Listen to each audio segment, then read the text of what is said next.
বেদের প্রতিজ্ঞা রাখি ভারতের রূপমাবার নদী মহাপ্রভু নামে নদিয়া বাঁকায় সামনে আইল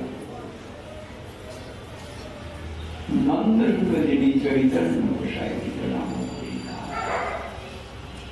কারণ জগৎ তুঙ্গ যাইয়া মহাদিত করিতে সে কথা শুনে আসিয়াছি না তোমার চরণ ভগবতী বিরল কাঁদিয়া কথা আপনার কাহিনী আমার সঙ্গে মিলে গৌরাঙ্গ মহাপ্রভু রাধা কৃষ্ণ মিলিত বিশেষ যুগে আমাদের এক সৌভাগ্য এই বিশেষ করে যুগেতে নন্দনন্দন শ্রীকৃষ্ণ যিনি রূপে ঠাকুর যুগে অভিভূত হয়েছিলেন সর্বোত্তম প্রেম রস তিনি প্রদান সামর্থ্য রাখেন তিনি তার পাশাচারে লীলা করেছিলেন তখন সেই প্রেম দান করেন আমার প্রতি কি আমার মাধুর্য আছে দেখে রাধে রাধে আমাকে দর্শন করার জন্য এখন সেবা করার কারণ এই জন্য তিনি রাধারানী ভাব নিয়ে গৌরাঙ্গ রূপে অবতীর্ণ হলেন রাধারানী উদার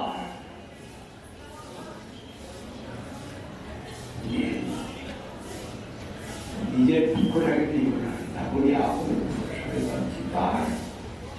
তার শুধু আমার থাকবে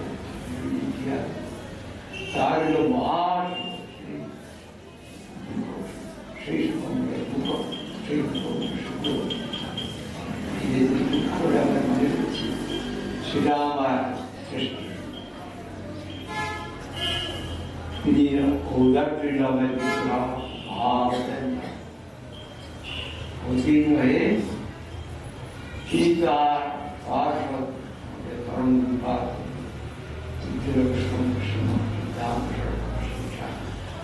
বিশ্বব্যাপী চৈতন্য প্রতিমা তার নিজেকে বিস্তার করলেন সেই বিস্তার বহু পেয়েছিলেন আমি গুরুদেবকে পেয়েছি গুরুদেব আমার নিজের স্থানে সেখানে পৌঁছে এমন জায়গায় পৌঁছলেন যিনি যার বাড়িতে থাকলেন তিনি আবার আমার আমাদের বাড়িতে রোজ আসেন সে গৌরী আমরা রামপদ দ্বারা কিন্তু গৌরী মঠের শিষ্য জানতাম গুরুপাদের সান্নিধ্যে সেখানে আসার তিনি অর্থাৎ গৌরাঙ্গ মহাপ্রভু গুরুদেব তিনি সেখানে আসলেন এসে আমাকে উদ্ধার করতে করেছিলাম এখানে শ্রীকৃষ্ণ প্রেম লাভ জীবের একমাত্র প্রয়োজন এখানে অভিরাজ গোস্বামী চৈতন্য চরিতামৃতে লিখছেন 300 পরিচ্ছেদে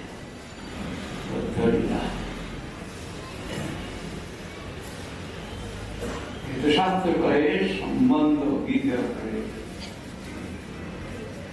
কৃষ্ণ প্রাপ্য সাধন ভক্তি প্রাপ্যের সাধন বিদ্যা নাম ভক্তি প্রেম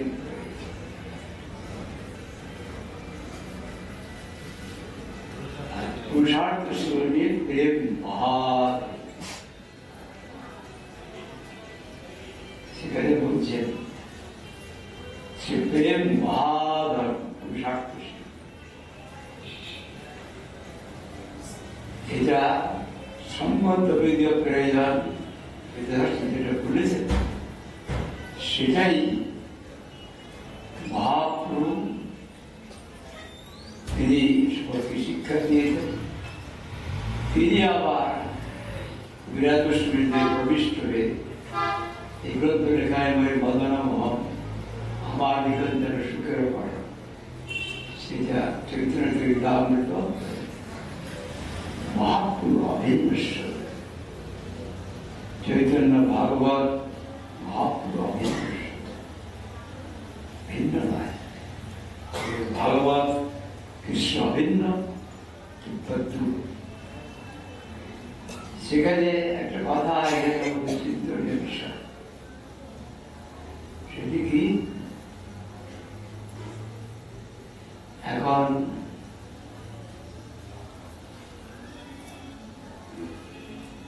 কৃষ্ণের স্বরূপ বিচার সেখানে বলছে, সেই কৃষ্ণের স্বরূপ শোনা সনাতন,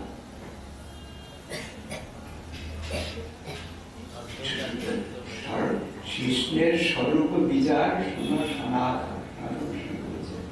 কৃষ্ণের স্বরূপ বিচার শোনো কিভাবে তিনি বলছেন, কৃষ্ণের স্বরূপ বিচার শোনা সনাতন অদ্বয় জ্ঞানদত্ত ব্রজে ব্রজেন্দ্রনন্দ। এদিকে অদ্বয় জ্ঞান বলছেন, ব্রজে ব্রজেন্দ্রনন্দ। ব্রজেন্দ্র হচ্ছেন নন্দ মহারাজ, তার পুত্র গোয়ালার ছেলে, সে আবার অদ্বয় জ্ঞান কি করে বুঝেন না? অদ্বয় জ্ঞান ব্রজে ব্রজেন্দ্রনন্দ। এই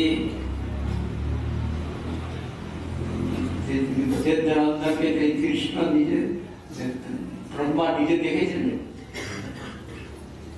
ব্রহ্মা নিজেতেই কৃষ্ণ লীলা করছেন ব্রজের মধ্যে, সেটা ব্রহ্মা নিজে দর্শন করেছিলেন। দর্শন করে ব্রহ্মা আমাদেরকে সৃষ্টি করেছেন, কিন্তু তিনি কৃষ্ণকে চিনতে পারলেন না। তিনি মনে করলেন এই গোয়ালার ছেলে, এই আবার ভগবান কি করে হয়? কতগুলি রাখার বালককে নিয়ে ঘুরে বেড়াচ্ছে, বাথরুম চালাচ্ছে, ভগবান কি করে হয়? বিস্তার হয়ে বলছিলাম সংক্ষেপে স্মরণ। এখানে যেখানে আমাদের সৃষ্টিকর্তা বা ভগবান যার ভারতের সৃষ্টি করছেন, শ্রী ব্রহ্মা, তার একটা দিন হচ্ছে 14 মাস অন্তর। আমরা তার কাছে কিছুই না, তিনি চিনতে পারছেন না। যখন কৃষ্ণ অসুরকে নিধন করলেন, ভয়ঙ্কর অসুর 14 মাইল 12 মাইল ব্যাপী, তার ভিতরেতে কৃষ্ণ গিয়ে সমস্ত রাখার বালকগুলি তারা কি বলছেন, এই দেখে আমাদের ব্রজের একটা সৌন্দর্য, একটা সাপের মতো একটা পাহাড়, পাহাড় তখন থেকে নেই। ও পুতনাকে নিহত করেছেন তো কৃষ্ণ, এই জন্য সে অগাসুরে এখন কৃষ্ণকে কি দেখাবে, যত গোপীদের ছেড়ে আছে তাদের সব গিলে খাবে। এই জন্য হা করে ঠোঁটের ভিতরে রেখে ঠোঁট উপর দিয়ে বিরাট একটা পাহাড়। জীবনে তারা মনে করছে একটা রাস্তা, সুন্দর রাস্তা, তারা যে বাচ্চাগুলিকে নিয়ে তারা সেখানে ঢুকলো, গিয়ে ভিতরে গিয়ে একটা গহ্বর আছে, গহ্বরের সেখান থেকে সব বিষ বেরোচ্ছে, বিষ গ্যাস। তারা ডেঙ্গু যখন যেখানে গিয়েছে বিষ গ্যাস এসে তারা শেষ। তখন কৃষ্ণ দূর থেকে বলছে এই রোগ, এই বাচ্চাগুলি কোথায় যাচ্ছে, কিন্তু বুঝতে পারছে না একটা সাপের পেটের ভিতরে চলে যাচ্ছে। তিনি তখন দৌড়িয়ে আসবেন, তাদের অপেক্ষা করছে, তাকে আসলে তাকে নিয়ে মুখটা ভিতরে গিয়ে যখন ঢুকেছে তখন তো মুখটা বন্ধ করতে যাচ্ছে। কৃষ্ণ নিজেকে দীর্ঘাকৃতি করে ঠোঁটটা নামাতে পারবে না, এমন হয়েছে নিজেকে বাড়াতে আরম্ভ করলেন যে ধর্মানন্দ ভেদ করে সে উঠে গেল। ভগবান হতারই সুগতি দেয়, ভগবান হাতে বললেও সুগতি হয়, আসলে একটা সৌভাগ্য। আর সব টাকার বালকগুলি মৃত, বাচ্চাগুলি ভগবান অমৃতময় দৃষ্টিতে জীবিত করে। আমার তো মরে গেছিল, আমার জীবন কি সেই সময় তারা তখন সন্ধ্যা গেছে, সেই সময় তো কৃষ্ণকে তো আমরা খাওয়াই নাই, আমরা তো কিছু খাই নাই। সেই সরোবরের পাশে একটি ঠাকুরের পাশে সেখানে স্থান দিয়ে সেখানে এসে তখন বার্তালাপ করছেন। সেখানে তারা বলছেন সব গাছের মধ্যে রেখে দিয়েছে খাবারটা উঠে, সে খাবারগুলো নিয়ে আসছে। এখন ব্রহ্মা চিন্তা করছেন এটা একটা পাড়ার ছেলে এত বড় একটা ওষুধকে মারল কি যে বাবা, দেখি না কি করে। এই জন্য ওখানে আসে, এসে দেখে কি করে।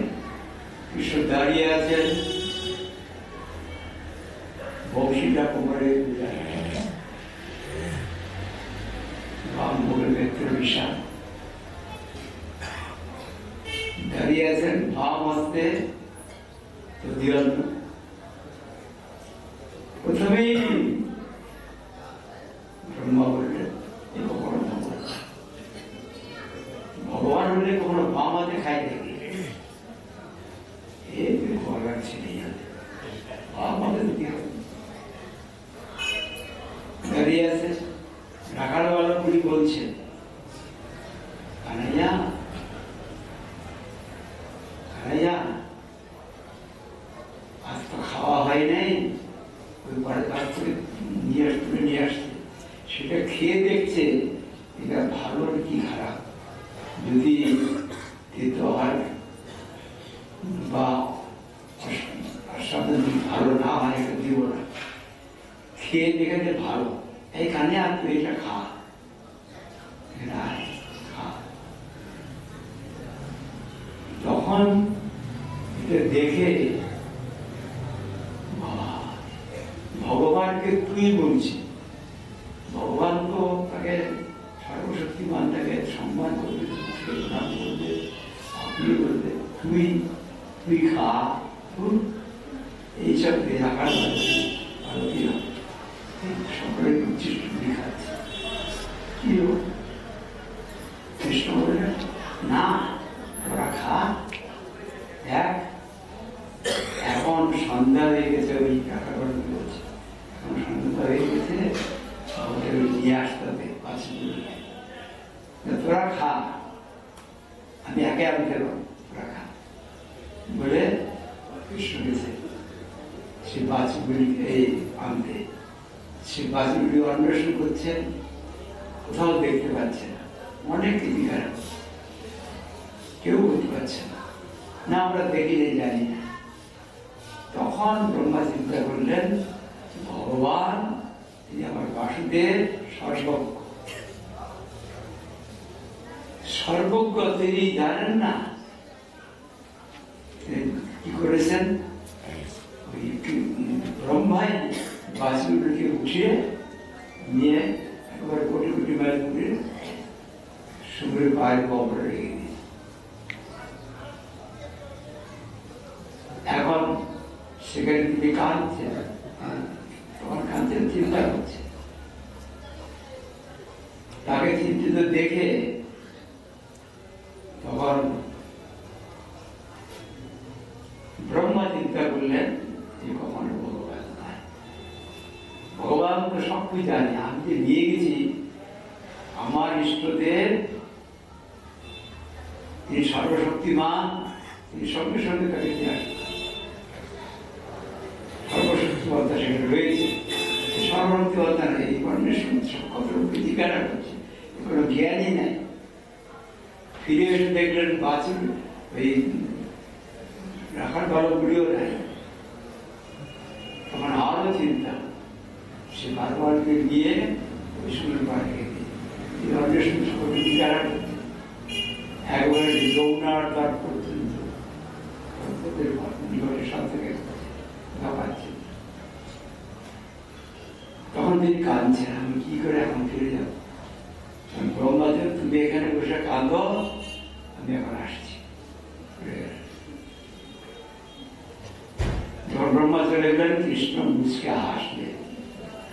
যত সব বাছুর ছিল বাছুর হলেন, আর ভগবান হয়ে তিনি বাড়িতে ফিরলেন। সেখানে বড়দেব বুঝতে পারলেন, সেখানে ফিরে আসলেন। গোপীরা রয়েছেন সংসার আশ্রমে, তাদের আসক্তি কৃষ্ণ, সংসারের যে ছোট সম্বন্ধ, পুত্র প্রতি এতে আসক্তি নেই। পুত্র এসেছে দেখে তাকে ধরেছেন, যে ধরেছে কৃষ্ণের সঙ্গে কৃষ্ণই পুত্র দেখতে একই রকম, ধাপ ধাপ আওয়াজ একরকম। কৃষ্ণ হয়ে আসেননি।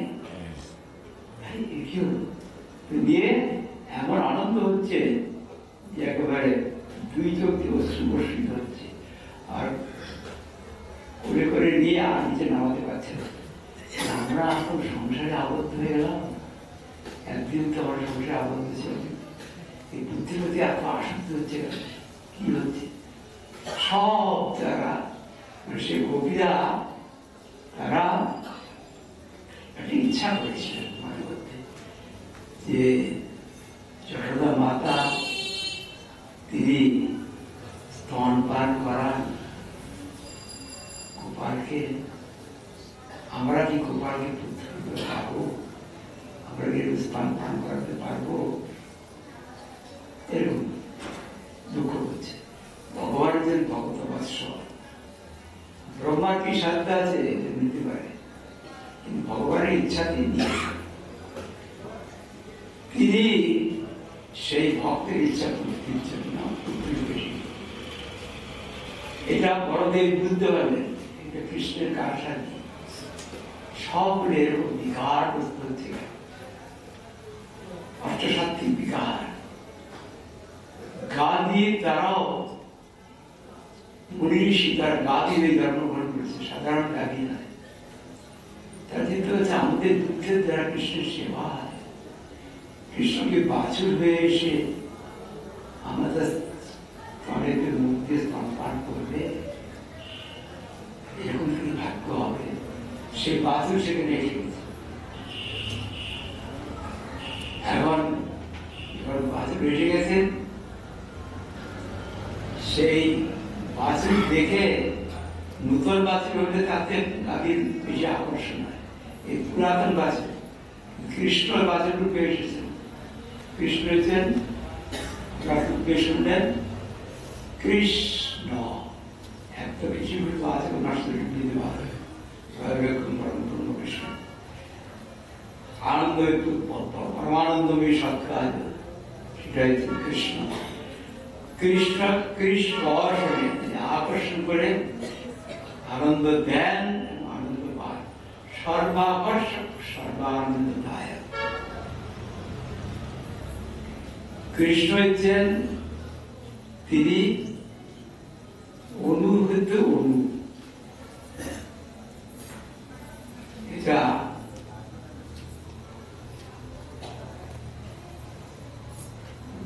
রয়েছে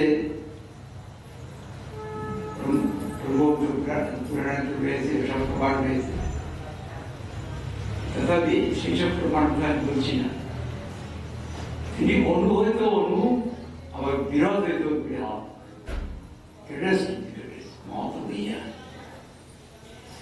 অনরণীয়া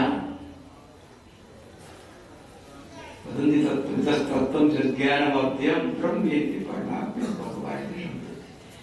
এখানে ভাগবতে যেটা বলছেন, এটা কেউ ব্রহ্ম বলছেন, কেউ পরমাত্মা, কেউ ভগবান। জ্ঞানীরা বলছেন ব্রহ্ম, আর যোগীরা বলছেন পরমাত্মা, ভক্তরা বলছেন ভগবান। ব্রহ্ম হচ্ছে বৃহৎ বৃহৎ যে ব্রহ্ম বৃহৎ বৃহৎ হইতে বৃহৎ,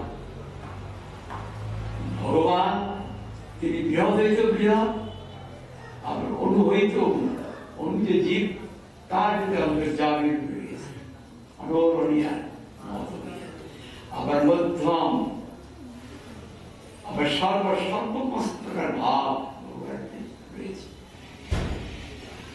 সব সম্ভব। পদার্থ তো এত স্বরূপ হতে পারে না, যে স্বরূপ হয় তাহলে আমাদের মতোই তো সীমাবিষ্ট হয়ে গেল, লেফট ব্রেথ হাইটের মধ্যে এসে গেল, এই যে তার সীমাবদ্ধ হয়ে গেল, এরকম সাধারণ সীমার মধ্যে অসীম দিয়ে বলছিল রবি ঠাকুর বলছে, সীমার মধ্যে অসীম ভগবানের একটা অবিচিন্ত মহাশক্তি। দেখতে সীমা মনে হয়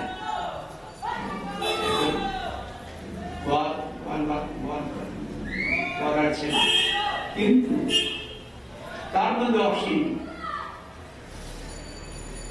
তাকে যখন মানতে যাচ্ছে, আমাদের জড়দা মাতা রশি নিয়ে আসছে, তার মা নিয়ে ছোট বাচ্চা, পেটের মা নিয়ে বাচ্চা দেখে যে 2 আঙ্গুল কম, কি ব্যাপার, আর রশি নিয়ে আসছে, রশি বাঁধছে, লম্বা হয়েছে একটা মাইল পর্যন্ত, ওপারের পেটে টের পায় না, বলে এতটুকু বাঁধতে পারছে। অন্যান্য গোপীরা হাসছে, মা ছেলেটাকে বাচ্চাটাকে বাঁধতে পারছেন, হয়রান হয়ে একেবারে সমস্ত প্লাবিত হয়েছে সমস্ত শরীর, এবং শরীর দিয়ে ঘাম বেরোচ্ছে ইত্যাদি। কি হলো, ভগবান থেকে সব করে যাচ্ছে, কি ব্যাপার কি? তার সেই কষ্ট দেখে তখন ভগবান না কষ্ট দিব না, তখন তিনি বন্ধন স্বীকার করলেন, যে রশিটা প্রথম দিয়ে আসলো তাতে বন্ধন হয়ে গেল, আর বাকি রশি করে দেন। সেখানে বলছেন বিষ্ণু 2 আঙ্গুল প্রত্যেকবার কম হচ্ছে, 3 আঙ্গুল 4 আঙ্গুল না, 1 আঙ্গুল ভগবানের কৃপা, আর 1 আঙ্গুল সেই কৃপা লাভের জন্য বিশ্ব প্রতিষ্ঠা সেবা। 2টা হলে যখন ভগবানকে পাওয়া যায়, ভগবানকে পাওয়া যায়, ভক্তকেও পাওয়া যায়। ভক্ত ভগবান থেকে অভেদ, ভেদ না, শুদ্ধ ভগবানই ভক্তরূপে আসন করেন, ভক্তরূপে এসে কৃপা করেন। সুতরাং সেই গাভী তার ওখানে চলে গেছে, গাভীকে ধরেছে বোক দ্বারা, তারা বড় বড় গাভী কিছু অল্প বয়স বাতিল চায়, কিন্তু গাভীকে রাখতে পারছে না, দৌড়াচ্ছে, কোথায় যাচ্ছে, একেবারে সেই কাটা গাছের ভিতর দিয়ে রক্তাক্ত হয়ে নিজের বাছুরের কাছে যাচ্ছে। কৃষ্ণ যে বাছুর, সে বাছুর এসে স্তনের মুখ দিয়ে পান করছে, আর গাভীদের 2 চোখে জল। 1 বৎসর পর্যন্ত তাদের ইচ্ছা পূর্তি করেছে। তারপরে ব্রহ্মা এসেছে, ব্রহ্মা এসে সেই উপভারত বাছুর থেকে আশ্চর্য হয়ে গেল, তাদের এই জগৎ থেকে এই সত্য থেকে তিনি অবাক হয়ে গেলেন, বুঝতে পারেননি আগে তার স্তবেতে আছে। যখন তিনি এভাবে দেখলেন, দেখে আশ্চর্য হয়ে গেলেন, কি ব্যাপার। তখন সেখানে দেখলেন যে তাদের সেখান থেকে চলে গেলেন আবার সেই সুরের পার, সেখানে দেখেন সেই বাছুর সেই গোবর শুয়ে আছে। আমি দেখলাম নাকি আবার তারা চলছে। ও আমার মায়ের জগৎ দেখল, আমি যার মায়ের ভয়ে তিনি আমার ঈশ্বর হবে শরণাগত যখন বললেন, তখন ভগবান কৃপা করলেন। কি দেখলেন? সব ভগবান পাণ্ডব তো আমার ইষ্ট দিয়ে আমি তো ভুল করেছি, পড়ে গেলেন, পড়ে গিয়ে ক্ষমা যাচ্ছে। তখন কৃষ্ণ ভারতের মূর্তি পরিত্যাগ করলেন, পরিত্যাগ করলেন। আবার সেই দ্বিভুজ ঘরে বোঝা মা মাতৃ সঙ্গে স্তব করছে, স্তবেতে বলছে। সেই মহামাত্র দিয়ান্ত থেকে তিনি বলছেন ডানা দেখে ডানা বাঘ করলেন, সেই মহাবীর্য থেকে তিনি আশ্চর্যান্বিত হয়ে তার মহিমা সেখানে বর্ণন করলেন। সেই কথাকে দেব বদাম প্রসাদ নিশান দিয়ে দিই ভগবান সেখানে বলেছেন ব্রহ্মা চিরকাল ধরে অন্বেষণ করলেও জীব কোন ব্যক্তি তার নিজের চেষ্টা ভগবানই থাকতে পারে। তার কৃপা না হয় কোন প্রকার যোগ্যতার দ্বারা আমরা তাকে লাভ করতে পারি। প্রসাদ রেণার প্রিয় দিয়ে প্রসাদের লেশ তিনি পেয়েছি, তিনি জানতে পারেন। সেই কৃষ্ণ তিনি যখন সেখানে ভক্তের মাহাত্ম্য তিনি বললেন, তিনি সক্ষ রস পর্যন্ত বললেন, কিন্তু বাৎসল্য রসটা তিনি বুঝতে পারলেন। অথচ তারই ইচ্ছাতে ওই নন্দ মহারাজ আর যশোদা দেবী সেখানে কৃষ্ণকে পুত্ররূপে পেলেন। আর তার ব্রহ্মার আশীর্বাদে পূর্বজন্মেরা ওই বসু অষ্টবসু তার স্ত্রী সেই তারাই হয়ে গেলেন। তখন তুমি এটা বুঝতে পারছি না, এরকম ভগবান তিনি পুত্র রূপে মাতা তাকে ধারণ পোষণ করছেন, তাকে লালন পালন করছেন, দণ্ড কাণ্ড এটা তিনি বুঝতে পারছেন। আমি দূরের থেকে না আর মধুরসের কথা কি বলে এখানে ব্রহ্মাই বুঝতে পারছেন, অথচ ব্রহ্মা আমাদের পরম্পরায় আছে, ব্রহ্মা আছেন, মধ্যাচার্য আছে, কিন্তু থাকলেও আমাদের বলছেন আমাদের মহাপ্রভু শাস্ত্রের মর্যাদা রক্ষার জন্য শাস্ত্রের সম্প্রদায় বিরোধী মন্ত্র আছে নিষ্ফলতা সাদর অবরোধ সম্প্রদায় বিরোধী মন্ত্র নিষ্ফলা শ্রী ব্রহ্ম উত্তর একটা সম্প্রদায়কে স্বীকার করুন, তার থেকেই সম্প্রদায় আসতে পারে স্বীকার করলেন মধ্যাচার্য। সেখানে ভগবান এবং ভক্তের বিচারটা পরিষ্কার রয়েছে মধ্যাচার্যতে। ভগবান এবং ভক্ত এক নয়, কেবল দ্বৈতবাদকে নিখণ্ড বিখণ্ড করেছেন মধ্যাচার্য হনুমানের অবতার, এটা তিনি নিলেন। কিন্তু মাধবেন্দ্র প্রতিপাদের থেকে যে প্রেমটা তিনি দিয়েছেন সেটা মাধবেন্দ্র প্রতিপাদ থেকে আরম্ভ হয়েছে। পরম্পরাটা মানতে হয়। সেই আমাদের এখানে কৃষ্ণ প্রেম নাম জীবের একমাত্র প্রয়োজন, অর্থাৎ আমরা জীব মনুষ্য জন্ম আমরা লাভ করছি, শুনেছেন এই মনুষ্য জন্ম ভগবান ভজনের ছিল, ভগবান একটা সুযোগ দিয়েছেন আমাদের।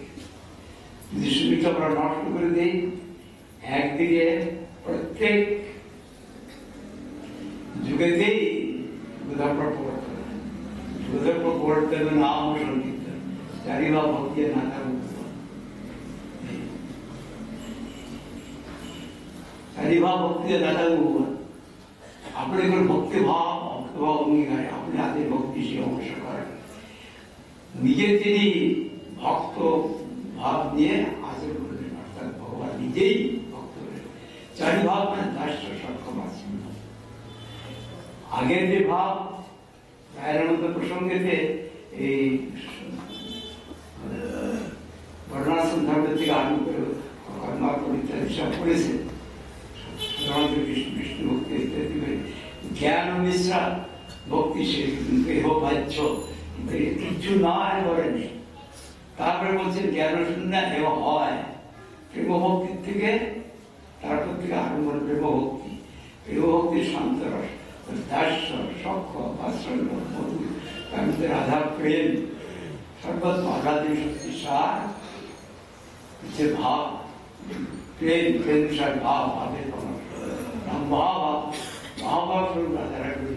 শ্রীকৃষ্ণ মধ্যে শ্রীকৃষ্ণ বিজয় শ্রীকৃষ্ণ সংকীর্তন মহাশিক্ষা শুরু করেছেন রাধা কৃষ্ণ, আমাদের আরাধ্য যে রাধা কৃষ্ণ, কৃষ্ণ রাধা লক্ষ্মী নারায়ণ সীতারাম প্রথমে শক্তি, তার মাধ্যমে আমাদের যেতে হবে, তার যে সমস্ত বিস্তার আছে তাদের মাধ্যমে যেতে হবে, তাদের বিস্তার। আমাদের যে মহামন্ত্র সেটাও হচ্ছে রাধা কৃষ্ণ, হরে কৃষ্ণ সেখানে মহাপ্রভু করেছেন, সেখানে রাধা কৃষ্ণেরই উপাসনা শ্রী দিয়েছেন, সেটা হচ্ছে রাধা কৃষ্ণ। রাধা কৃষ্ণ এই যাই হোক